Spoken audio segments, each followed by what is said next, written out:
사랑하는 말씀삼 공동체 성도 여러분, 1월 둘째 주일인데요. 올 한 해 여러분의 삶에 말씀의 복이, 그 무엇보다 말씀의 복이 넉넉해서 넘치기를 축복합니다.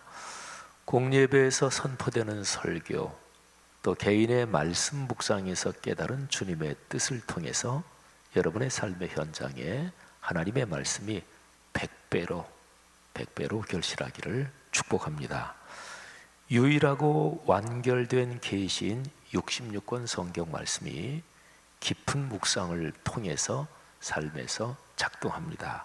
이 복을 받고 누리고 그리고 나누기를 주님의 이름으로 축복합니다. 우리 교회에서는 2020년 한 해의 말씀으로 이번에는 창세기에서만 59절 가까이를 뽑았습니다.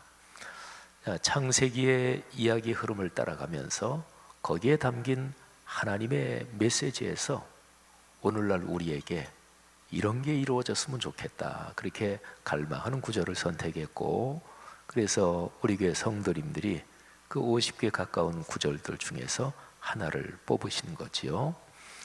여러분이 받으신 그 성경 카드, 그 말씀은 어떤 내용입니까?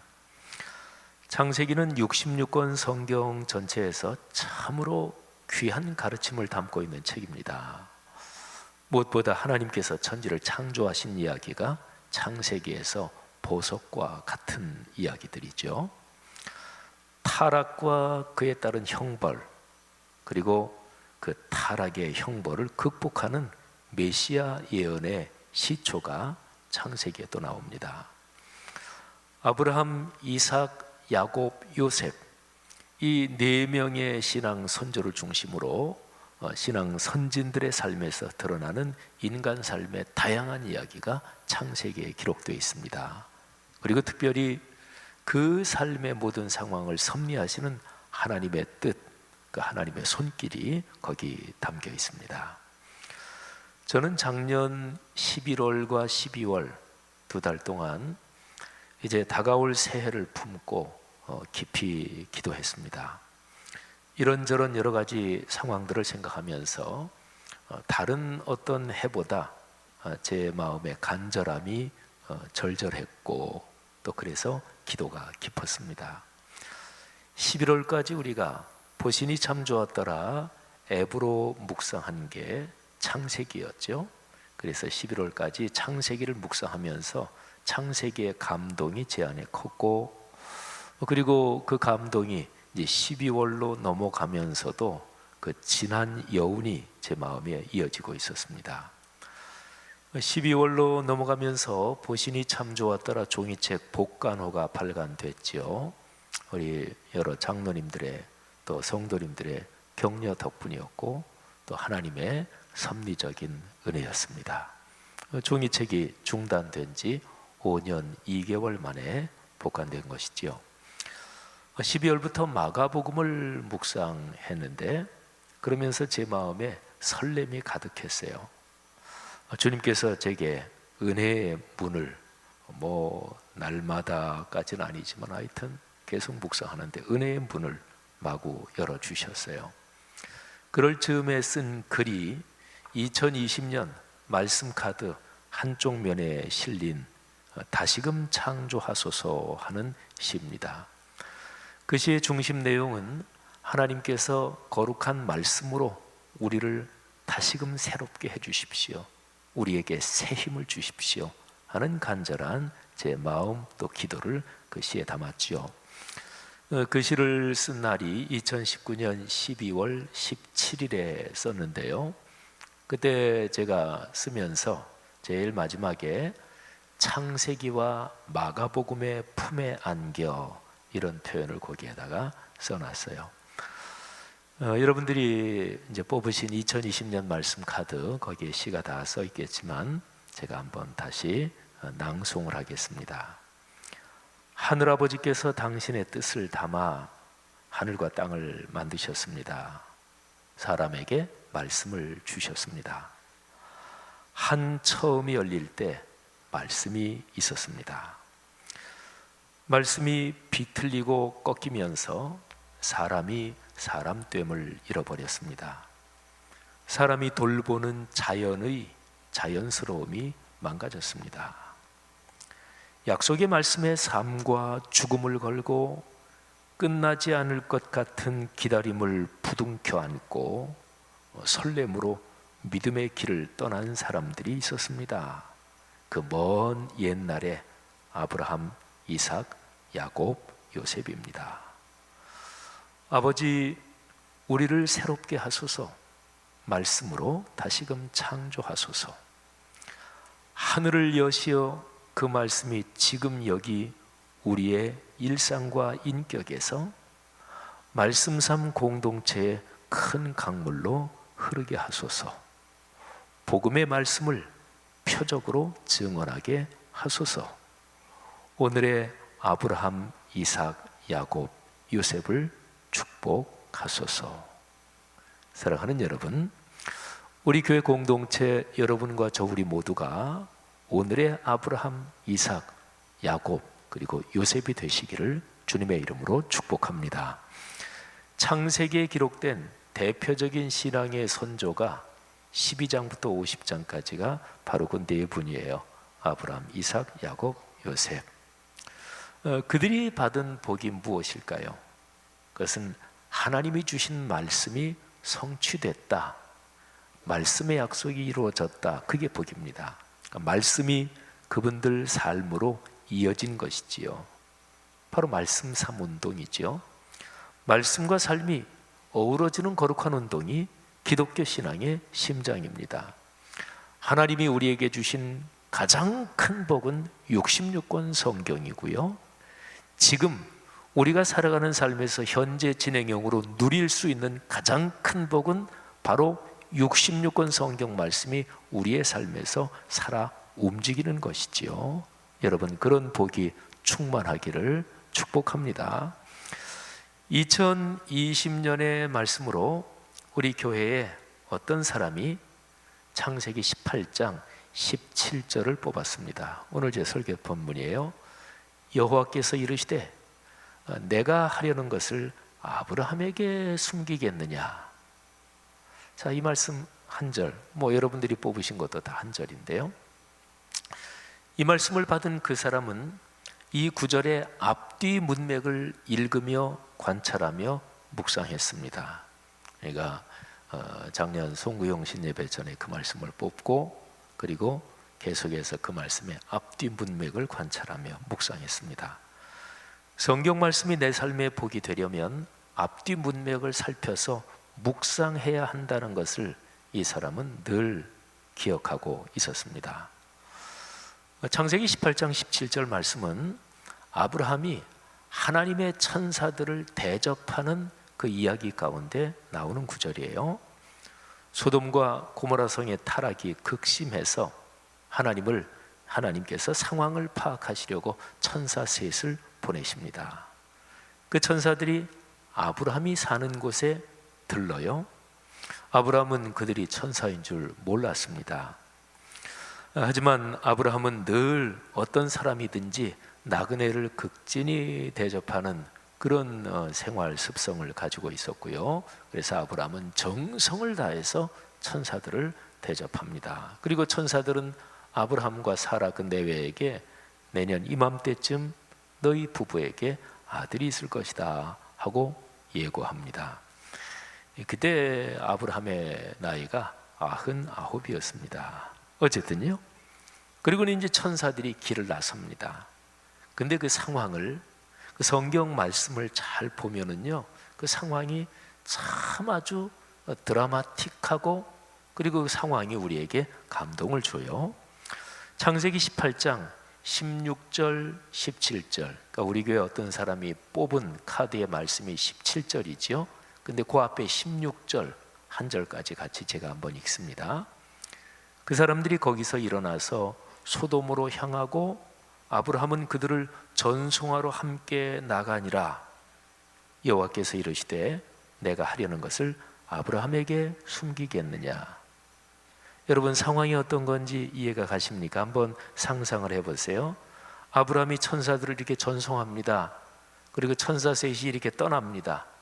조금 몇 걸음 걸어갔는지 아니면 떠나려고 저쪽 방향으로 이렇게 가는데 그런 상황이었는지, 하여튼 그 정도 상황인데 바로 그때 하늘에서 하나님께서 천사들을 불러 세우시면서 지시하시는 거예요. 얘들아, 소돔과 고모라에 관한 일을 아브라함에게 알려줘라. 상상해 본다면 아브라함이 아유 안녕히 가세요. 천사 셋도 아유 대접 참 잘 받았습니다. 하나님의 축복이 있기를 빕니다. 그리고 이 사람들이 천사들이 돌아서 이렇게 가다가 그 다음에 다시 하나님이 명령하셔서 아이 참 잠깐 드릴 말씀이 있습니다. 이 정도 되는 거죠. 천사들이 몇 걸음 가다가 멈추고 그리고 아브라함에게 하나님의 계획을 알려줍니다. 본문을 보세요. 하나님께서 소돔과 고모라에 관한 일을 아브라함에게 예고하시려고 애초부터 생각하신 게 아니었습니다. 그러니까 아브라함이 천사들을 전송하는 그 짧은 상황에서 하나님이 갑자기 결정하신 일이었습니다. 오늘 본문에는 하나님 자신이 말씀하시는 화법으로 돼 있어요. 하지만 세 천사가 하나님의 말씀을 대언하는 거니까 이제 그런 식으로 표현한 거죠. 자, 그 하나님의 말씀이 그 뒤에 이어지는 18절, 19절에 다음과 같이 기록되어 있습니다. 왜 아브라함에게는 내가 숨기지 않느냐? 그 이유에 대한 거예요. 아브라함은 강대한 나라가 되고 천하 만민은 그로 말미암아 복을 받게 될 것이 아니냐? 내가 그로 그 자식과 권속에게 명하여 여호와의 도를 지켜 의와 공도를 행하게 하려고 그를 택하였나니 이는 나 여호와가 아브라함에 대하여 말한 일을 이루려 함이니라. 아멘. 하나님께서 아브라함에게 말씀하신 것을 이루려고 한다. 하나님의 말씀이 아브라함의 삶에서 성취되게 하려 한다. 아브라함에 관한 이 말씀이 저는 오늘 여기에서 예배 드리는 여러분 한 사람 한 사람 또 여러분의 가정 가문에 주시는 말씀이기를 간절히 바랍니다. 자, 그 다음에 이어지는 20절부터 이제 소돔과 고모라에 관하여 하나님과 아브라함 사이에 대화가 나옵니다. 여호와께서 또 이르시되 소돔과 고모라에 대한 부르짖음이 크고 그 죄악이 심히 무거우니 내가 이제 내려가서 그 모든 행한 것이 과연 내게 들린 부르짖음과 같은지 그렇지 않은지 내가 보고 알려하노라. 그 사람들이 거기서 떠나, 세 천사가 거기서 떠나 소돔으로 향하여 가고 아브라함은 여호와 앞에 그대로 섰더니 아브라함이 가까이 나가 이르되, 아브라함이 하나님께 말씀드리는 거지요. 소돔과 고모라 하나님이 멸망시키실 것 같으니까 거기에 자기 조카 롯이 살고 있는데요. 그래서 아브라함이 하나님께 말씀드리는 거죠. 주께서 의인을 악인과 함께 멸하려 하시나이까? 그 성중에 의인 50명이 있을지라도 주께서 그곳을 멸하시고 그 50의인을 위하여 용서하지 아니하실 것입니까? 뭐 이런 대화가 쭉 이어지면서 아브라함이 계속해서 하나님께 간청해서 의인 10명이 있다면 내가 그 성을 멸망시키지 않겠다. 하나님께서 거기까지 말하자면 양보라 그럴까요? 그렇게 말씀해 주시는 장면이 뒤에 쭉 이어지죠. 여러분, 오늘 제 설교는 우리 교회 어떤 사람이 뽑은 창세기 18장 17절 말씀의 묵상이니까, 근데 하나님께서 아브라함을 얼마나 귀하게 여기신 것입니까? 하나님은 장차 아브라함을 통해 천하 만민이 복을 얻게 하십니다. 그리고 그 일을 위해서 아브라함과 그의 후손이 먼저 복을 받을 거예요. 그리고 이 복을 받는, 아브라함과 후손이 복을 받고 누리는 구체적인 방법이 본문에 명확하게 나와요. 여호와의 도를 지킨다. 여호와의 도, 말씀이죠. 그 말씀을 지킨다. 그러니까 말씀이 삶이 된다. 이게 그 복을 받고 누리는 구체적인 방법이죠. 말씀이 삶으로 이어지는 것, 말씀을 따르는 것, 곧 말씀 삶 운동이죠. 하나님은 아브라함을 통하여 이 계획을 반드시 이루실 것입니다. 하나님께서는 그래서 다른 사람은 몰라도 아브라함에게는 당신이 하시려는 일을 숨김없이 알려주신 거예요. 여러분, 이 창세기 18장 17절 말씀이 얼마나 감동스럽고 귀한 말씀입니까? 창세기 18장 17절을 2020년 말씀 카드로 뽑은 우리 교회 어떤 사람은 제가 지금 말씀드린 것처럼 이 구절의 앞뒤 문맥을 그렇게 묵상하면서 큰 은혜를 받았습니다. 이 구절에 담긴 이런 복이 올해 한 해 내내 자신의 삶에서 이루어지기를 갈망하고 있고요.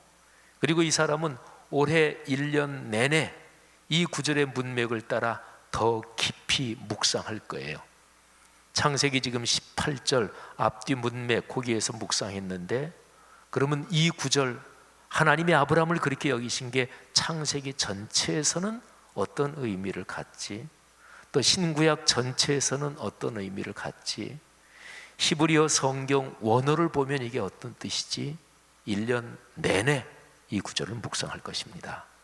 제가 지금 말씀드리면서 성경 전체 히브리어 이것까지 말씀하시니까 눈치 빠른 분들은 짐작하시겠지만 이 말씀 카드를 받은 사람이 접니다.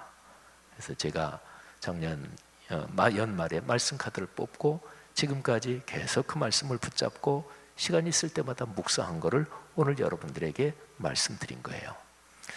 우리 교회에서 다른 분들 중에 저처럼 창세기 18장 17절을 뽑은 분들이 있을 거예요. 오늘 제가 창세기 18장 17절에 관하여 말씀드린 것은 하나의 예입니다. 올해 특별히 저한테 그런 생각이 깊이 들었어요. 말씀으로 우리 교회 성도들이 복을 받아야 되는데, 근데 말씀 카드 뽑으면서 그거 꼭 1년 동안 계속 기억하고 그러시는 분도 있고, 그냥 뭐 연말 연초에 말씀 카드 뽑고 이렇게 보고서 그냥 잊어버리시는 분들도 계시겠고, 또 말씀 카드 그건 뭐 그냥 뭐 하고 이제 뭐 별로 중요하게 생각하지 않는 분도 계시겠고, 근데 어쨌든 하나님께서 어떤 계기를 통해서든지 내게 주시는 말씀을 소중하게 여기는 사람이, 그 사람이 말씀에서 복을 받습니다. 50개 가까이 되는 2020년의 창세기 말씀 카드에서 어느 구절을 뽑았든지 상관이 없습니다. 제가 신년 축복 안수기도를 해드리면서 말씀 카드 뽑은 그거에 근거해서 짤막짤막하게 제가 기도를 해드렸어요. 근데 어떤 구절을 뽑았든지 여러분들이 뽑으시는 그 구절, 성경 창세기에서 그 구절이 있는 앞뒤를 한번 이렇게 문맥을 살피면서 묵상해 보시기 바랍니다. 묵상 중에 여러분에게 주시는 하나님의 축복이 어떤 건지 깨닫게 될 것입니다. 말씀 묵상을 통해 하나님의 뜻이 여러분의 삶에 넉넉하게 이루어질 것입니다. 사랑하는 성도 여러분들이요, 하나님의 말씀이 여러분의 삶에 그렇게 넘쳐 흐르기를 간절히 축복합니다. 모세는 하나님의 백성들을 이끌면서 한 번은 이런 일이 있었어요. 막 와서 다른 사람이 보고하는 거예요. 아니, 다른 사람도 하나님의 영을 받았습니다. 그러니까 이제 보고하는 사람이 다른 사람한테 그거를 금지해야 되지 않느냐 뭐 이런 건데요, 모세가 뭐라고 얘기하냐면 다 나처럼 하나님의 영을 받은 사람들이 되기를 원한다. 모든 성도가 하나님의 제사장이요, 왕 같은 제사장이요, 하나님의 백성이요, 그리고 하나님의 사역자들이 되기를 저는 간절히 바랍니다. 목사가 목회하기 편하려면요, 성도들이 성경 말씀 열심히 읽고 성경 공부 열심히 하는 게 목사한테 불편할 수도 있어요. 그래서 어떤 목회자들은 의도적으로 성도들이 성경에 대한 바른 지식 가운데 계속 자라가도록 그쪽을 막아놓습니다. 그리고 모든 성도들이 담임 목사 말이면 그냥 하나님 말씀처럼 그렇게 절대 순종하게 그렇게 교회를 계속 목회하죠. 목사가 목회하기 편하죠. 담임 목사의 얘기는 하나님의 얘기하고 동급이 되니까 안 좋은 거죠. 네, 잘못입니다. 66권 성경 말씀이 최고의 권위가 되어야 됩니다. 저는 우리 교회 성도 여러분들 중에서 담임 목사인 저보다 말씀을 더 사랑하고 더 깊이 묵상하고, 또 뭐 우리 교회 성도들 중에서 저보다 1년에 성경 통독 더 많이 하시는 분들은 수두룩하게 많으시죠. 저는 신학을 공부한 사람이지만 신학 공부했다는 것이 말씀을 깨닫는데 반드시 더 유리한 고지에 있는 것은 아닙니다. 신학을 공부했기 때문에 오히려 순수하게 말씀으로 다가가는 게 방해도 될 수 있고요. 제가 가끔 얘기하지만 목회자들이 말씀을 자기 자신에게 순수하게 적용하는데 위험한 상황에 있는 존재들이기도 하거든요. 사랑하신 여러분, 성도 여러분들의 삶에서 하나님의 거룩한 말씀이 아름답게 작동하고 100배의 결실을 거두기를 주님의 이름으로 축복합니다. 특별히 올해의 창세기에서 여러분이 뽑은 그 묵상 구절, 그 구절을 다시 한번 보시고 앞뒤 문맥을 쭉 읽으면서 적어도 1월 한 달 동안은 계속 묵상해 보십시오. 우리 교회 성도들 중에서 나 그 말씀 카드 그냥 안 뽑았는데 하시는 분들은 지금이라도 교구 목회자에게 얘기해서 말씀 카드 하나 뽑으시고 또 그렇게 묵상해서 은혜 되시기를 바랍니다. 제가 올해 살아가면서 중간중간 한 몇 번은 보고를 드릴게요. 제가 창세기 18장 17절에서 얼마나 큰 은혜를 받고, 근데 너무 크게 복받은 거 제가 보고 드리면 여러분이 좀 저를 미워할지도 모르겠는데, 어쨌든 저는 이 말씀이 올해 특별히 예사롭지 않게 다가왔어요. 저는 예사롭지 않게 다가온 말씀은 꼭 암송을 합니다. 창세기 18장 17절 말씀, 여호와께서 이르시되 내가 하려는 것을 아브라함에게 숨기겠느냐? 창세기 18장 17절 말씀, 아마 제 평생에 안고 갈 말씀이 될 것 같아요. 또 그 정도 되는 말씀은 저는 그 말씀에 장 숫자, 절 숫자를 연결해서 하나님이 제게 주신 축복의 비밀 코드로 기억합니다. 그러니까 이 구절은 제가 앞으로 그렇게 기억하겠죠. 창세기 1817, 여호와께서 이르시되 내가 하려는 것을 아브라함에게 숨기겠느냐? 사랑하신 여러분, 여러분 모두에게도 동일한 축복, 아니 저보다 더 넉넉한 말씀의 은혜가 1년 내내 넘쳐 흐르기를 주님의 이름으로 축복합니다.